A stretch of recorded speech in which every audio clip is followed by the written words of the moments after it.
My name is Ellen Hill. My husband and I, who live in California, first met Donna in 1960 in Ithaca, New York. And we have remained friends ever since.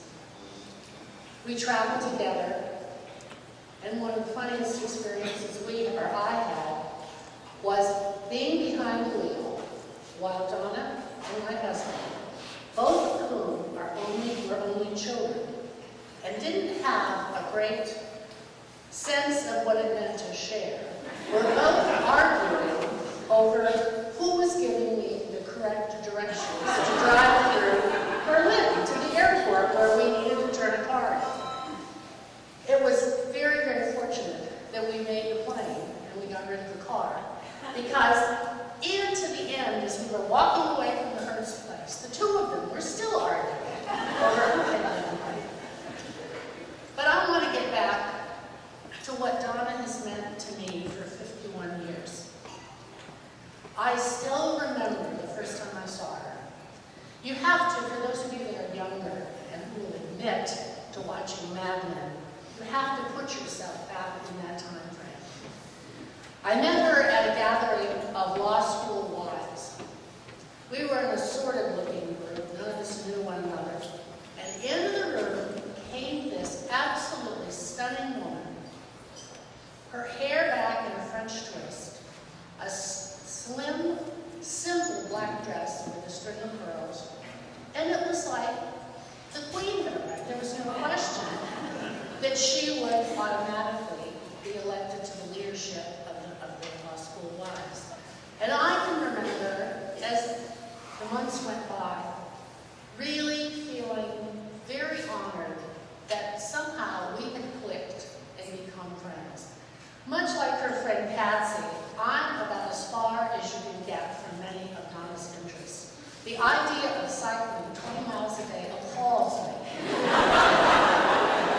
There is no way that I would have gotten on skis in places that she did. And as much as she was a minimalist, I still tend to be sort of the antique type.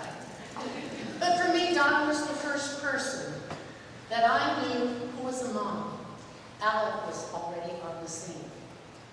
She was the first person that I really knew who decorated a home.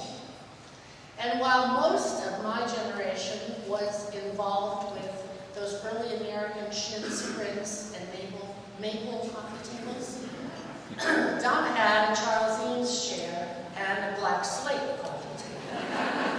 I can still remember going into one of her homes and seeing on the table of the dining room a black vase with 7 white tulips, while I was still immersed in the Jackie Kennedy sort of nosegay arrangements.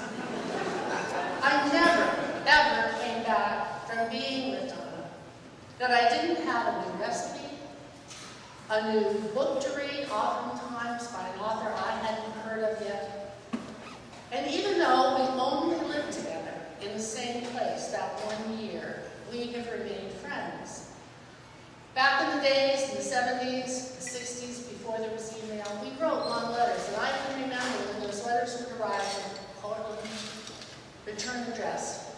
I'd put them aside and wait till the kids were in bed and I could pour a glass of wine and just indulge myself in spending however long it took to read that letter, being with Donna. About 20 years ago, our daughter moved to Portland, which was wonderful because it meant then that I was seeing Donna several times a year. She really has been, in many respects, my pole star. She has been an inspiration to me, and she was particularly an inspiration in helping me to really give birth, in a sense, to my true self.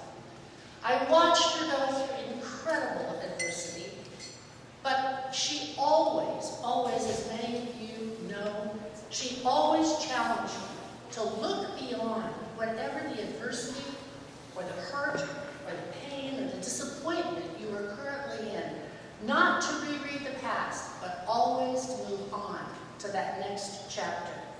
She did that over and over again in her life. She embraced that life with passion and enthusiasm. Look around this room. what an incredibly diverse collection of people. But that was Donna. That was Donna, always, as Alec pointed out, incredibly intellectually curious, always ready, not just ready, but anxious to explore anything that was new. In many ways, because we did not live close to one another, the distance was our friend.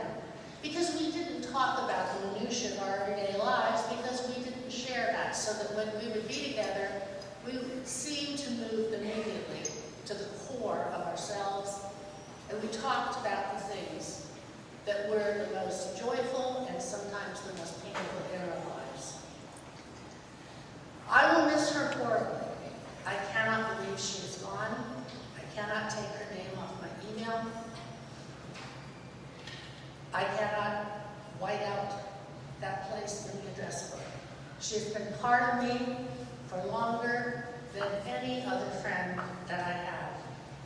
But most of all, when I think of Donna, I think about the fact that she was perhaps the most passionate lover I have known. A lover of all kinds of new things, adventure, opportunity, but most of all, a fierce lover of Alec and Jane and Ned, and Dolly and Emmett and Turner and Maisie.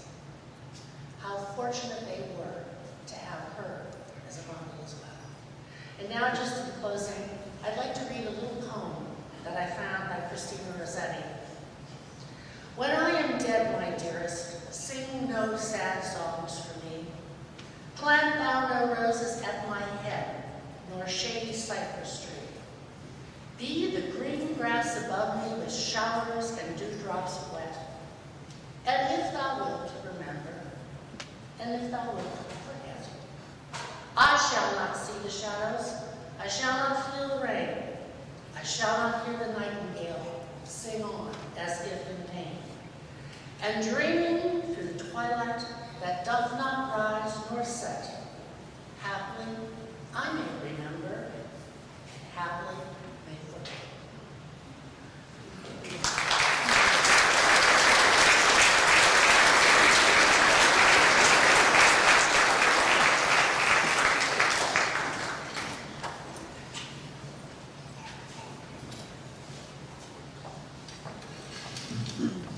That's really cool because it's a Christina Rossetti poem that I've talked to Donna about often, a future project for Third Angle, so that's really awesome.